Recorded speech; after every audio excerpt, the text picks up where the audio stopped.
Hello and welcome to PalaceFanTV for our monthly review for January here at the Victory Club in Norwood. I'm Jim Daly and I've got with me, of course, Jay Crame from the Eagles Beak and Terence Ford from redbluearmy.com/.co.uk.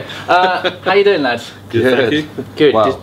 I was about to say, despite Palace's month of January, not the best month, probably the worst month in January. I'm going to start off though with Wayne Hennessy, because we put Hennessy into our top 5 power rankings, which you can see in video 2. He then made 2 quite big errors this month. Did we jinx him, Terry? Yes. I remember saying that he's taken over the shirt from Julian Speroni. We've finally got someone who can take that #1 jersey and make it their own, which is obviously a difficult thing to do after the 10 years of Jules. And hey presto, in the space of a few weeks he's dropped 2 massive clangers and we're all talking about him getting dropped again. Should he be dropped again? Because obviously McCarthy was dropped for making similar errors. Jay, how often can you keep doing that? Keep dropping the keepers when they make mistakes, or do you at some point have to stick with them? Tough one, isn't it? I think give him another game, see if we get a reaction from the keeper. Dropping him after such big errors like he had could not destroy a keeper, because he's a Welsh #1, but you do wonder whether he's being, he's got competition in that role, really, doesn't he? Welsh #1's become a thing. Well, in the past, that would have been anything to shout about. But I mean, we've seen it in keepers before that have come to Palace, and most of them have made mistakes and recovered from it. Majority of them. I mean, Julian Speroni was terrible when he first came to Palace. Yeah. Now look at him. A lot of people are still calling for him to come back, into the first team. I personally, I think, he made 2 big errors, but give him a chance to redeem himself. Can you both errors? So the errors, the Villa dropping the goal for Villa, and then Man City letting in Delph's goal. Can you see any? Can you give him any credit for either of them? Because it was a wet pitch, the Villa one, wasn't it? And the Delph one was far out, or are they 2 absolute just clangers? The worst thing I can say is that Scott Flinders would have saved them both. Okay, wow, okay. That is damning indeed. Yeah, so they were bad, weren't they? Yeah, I mean, the Villa one, I don't think there's any excuse for it whatsoever. It was pretty odd, because he looked like he got his legs tangled up and was all over the place next to me. The ball's over the line. He sort of backheeled it in.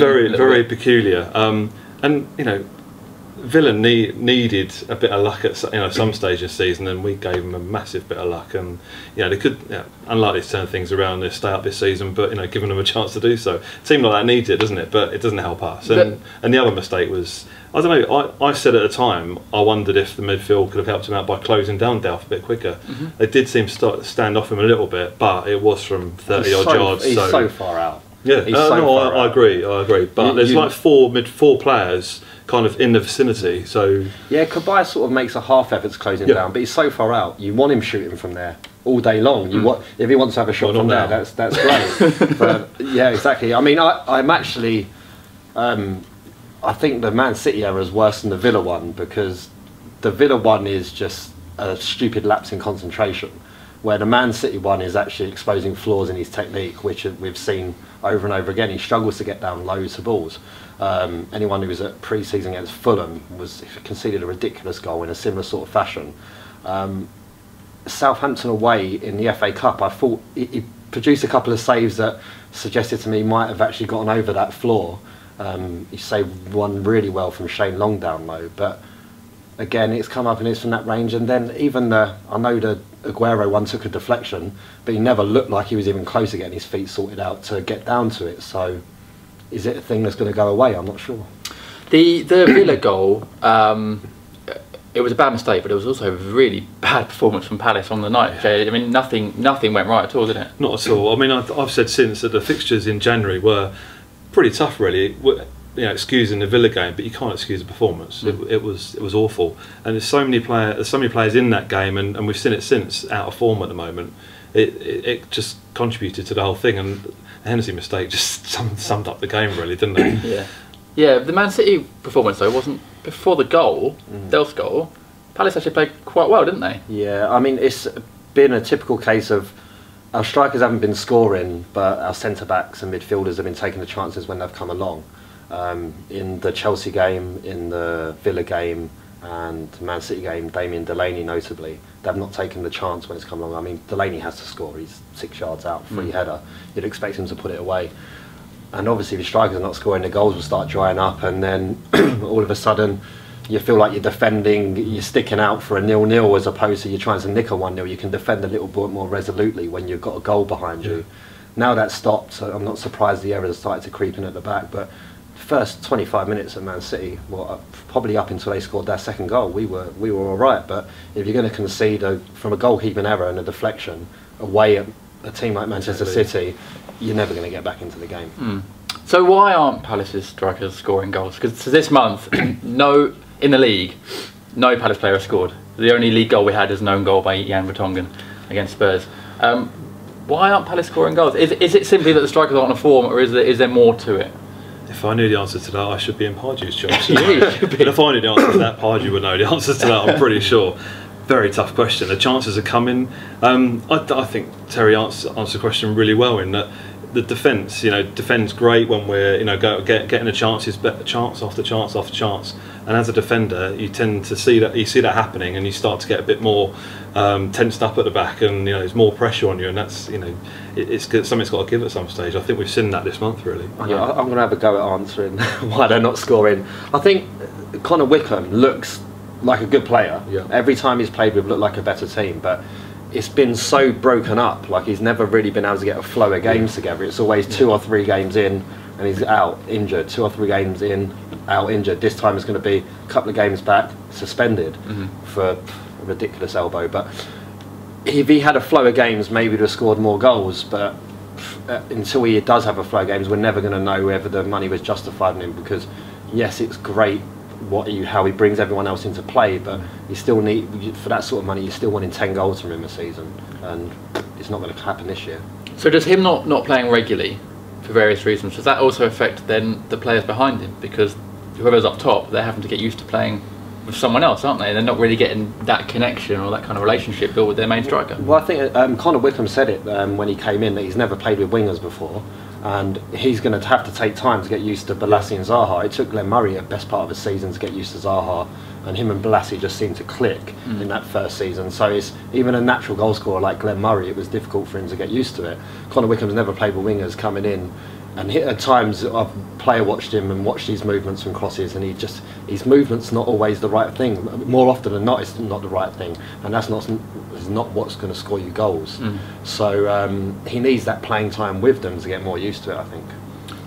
Yeah, speaking of strikers, Jay, Palace have signed a striker, Emmanuel Adebayor.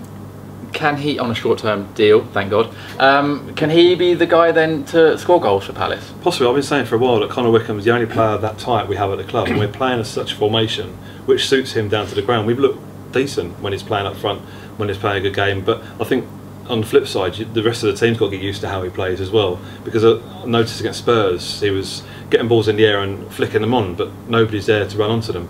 So he's not one of a pair, and he's not got anybody out wide. Particularly Wilf doesn't really anticipate those flick-ons very well. If Balassi was there, then he would. It seems to be part of his game. The rest of the strikers we have don't fit that mould at all. Dwight Gale can't play up front on his own, really. We've seen it, we've tried it. Fraser Campbell runs a lot, but doesn't really work out, and Shamak isn't that man. He's we've tried him in number 10 role, that's worked relatively well. He's been injured a lot since, so that hasn't worked out. But Adebayor is a very similar kind of tall player that can hold up the ball, and is a proven goal scorer. So I'm really interested to see how it's going to work out. Are you excited with Adebayor, Terence? Ex-Real Madrid. We haven't had one of those before. I'm excited for the reasons that he always seems to play well when he's playing for a contract, and he's either playing for a contract with us longer term, or he's playing for his last big contract elsewhere. 6 months in the shop window, score a few goals, see if he can get himself one final move at 32 years old on ridiculous money that I'm sure he's earning even with us. If he plays to form and does exactly like he's done in the past in his career, we could get 10 goals out of him between now and the end of the season. He has that in his locker. We've all seen it before. He can be destructive when he's at his best, and if we get that player, great. If not, it's a gamble that hasn't worked out. I mean, I'd rather us lose a minimal amount of money paying him wages between now and the end of the season, instead of being forced to go and spend £6-7 million more on a player who we can get in January for, in the summer, sorry, for a cheaper price. Wait for the right player to be available. Don't just go out and waste extra money. Yeah. Someone in last month's review we touched on Balassi being out and the effect it has on the team. We haven't scored a goal without him in the league. It shines a light, doesn't it, on just how important Balassi is for our team going forward, Jay? It does, hugely. I think we've seen the pressure that it's put on Wilf. Wilf has performed well for us, but it just goes to show that he does play off Balassi on the other side as well. Balassi gives us that something very different that Wilf doesn't. You know, there's an amount of unpredictability there, but he has pace. Like I mentioned, he can run onto a flick on from Wickham, which isn't really working for us at the moment because nobody's really doing that. I think the closest player in the game against Tottenham to him was MacArthur, who hasn't got the speed to run past him and get onto a ball like that. So yeah, we are missing, but not just for that reason, for for his running at the full-backs and things like that. But Wilf has done great. Don't get me wrong, but I just think there's something missing, both from Wilf and obviously Balassi on the other side. I think the fundamental difference between the two is that Zaha hugs the touchline and Balassi goes looking for the football. So teams know that with Zaha, if it's just Zaha on the pitch, they'll quite happily let him destroy the fullback because the proof is in the pudding. His end product is hardly ever there. He made Danny Rose fall over on the weekend and then just pulled off the most ridiculous early shot, where if he takes an extra touch, he's in the box. So his end product isn't there at the moment, where Balassi has a fear factor. Everybody is scared of him in that division. You know, he picks up the ball, players start backing off. I mean, Dejan Lovren must just hate the sight of him, for example. So Balassi going to look for the ball and then getting into dangerous areas, players start backing off. This opens up runs for strikers, this opens up for runs out wide, midfielders overlapping. It just creates, just him being on the pitch creates loads of situations for us, goal scoring situations for us, which with just Zaha on the field I don't feel we get. Isn't it a shame though that we haven't really, he's been out in what, 6 weeks now, we still haven't really worked out what to do without him. There doesn't really seem to be a sort of plan B. Sacco has played a couple of minutes here and there, it hasn't really worked out. It's a bit disappointing that we haven't been able to work out how to play without Balassi. I think Saka's been unlucky. He's come back from injury and then he's got another injury, so hasn't really had the chance to kind of impress or fill that space, that void as it is. Puncheon doesn't really work in that position for me. He's not a natural wide player. He's much better for us in the middle, but I think he's really struggling at the moment as well. Whether that's, I've got another thought behind that, is that it's Cabaye, Cabaye in the same team, whether they can play with Puncheon, I'm not sure. But yeah, we're really struggling out wide, and it's a shame that Sacco's injured. A similar sort of time in and out the side, so otherwise he could have nailed down a few games. I see. For me, the main issue is because it's push Puncheon out wide, because Sacco's been injured and so on, and Chung-Lee hasn't really held down a place in there. It's pushed Cabaye up to the 10 position far too often, and I just think the style of football we're trying to play, it doesn't really work. We lose his influence further back and we can't actually get the ball to him. And then at Villa there was just a gulf of space between the back line and the midfielder sitting on it and the attacking line, because Cabaye seemed to just get lost in that position. I mean, if we could get the ball to him, we had players of his quality back there and we could get the ball to him, I'm sure he'd be very effective, but at the moment he's just not. And it's frustrating because people are starting to question Cabaye's abilities as Palace fans, which is ridiculous. He's a brilliant player, but if you're sticking him at the point of our midfield and then asking the likes of Ledley and Mile Jednak to get him the ball when they're being pressed high up the field, it's just not playing to his strengths. Has it shown then that actually, because at the start of the season we were talking about how this is the best squad we ever had, but has it shown the fact that actually in depth this squad maybe isn't quite as strong as we thought it was, Terence? It's not as strong as we thought it was, but in terms of competing as high up as the league as we thought. From 1 to 11, the team of 1989 through 92, whatever, was clearly better than this team. But the squad depth is better in this squad. But for a team that's going to finish between 12th and 9th in the table, not for a team that we started getting a bit carried away with ourselves. And there's nothing wrong with that. We're football fans. You've got to get a bit excited about things, and this is the first time we've been in the bottom half of the table all season long, so there's no reason to think that we shouldn't be finishing 5th or 6th in the league by how this season's gone. But key injuries in key positions has exposed the depth where we don't have the depth. We have depth in certain places, but not to replace the likes of Balassi, the likes of Wickham, the likes of Cabaye in the odd games that he's missed. And with Balassi, for example, Sakho's been out, you know, so there's that depth's been taken away. So it's just in key positions. And look at Spurs, for example, who give us a bit of a hiding. You know, Daly Ali's played every game this season. Their back four has pretty much been the same back four for the entire season. Their key players are staying fit. Leicester, Vardy, Mahrez, these are players that are being able to stay fit. We haven't had that. If we would have had Wickham and Balassi playing all season long, maybe things would have been a little bit different at this stage. But you know, we're still on 31 points, so, and still only 5 or 6 points off of the top four, whatever it is. You know, that's only a run of a few games, and we're back up there in the mix. Yeah, and the team did overperform, didn't it, really, earlier on in the season. And speaking of overperforming, we haven't actually talked about the Southampton game, which is actually Palace's only victory in January, which was in the FA Cup. It's what all came together in that game today, didn't it? It was actually quite a good performance on the day. Yeah, 2 good goals. Yeah, it just shows what we can do when we are missing some players. I mean, Southampton are a funny side at the best of times. You're never quite sure what you're going to get. A bit like us sometimes as well.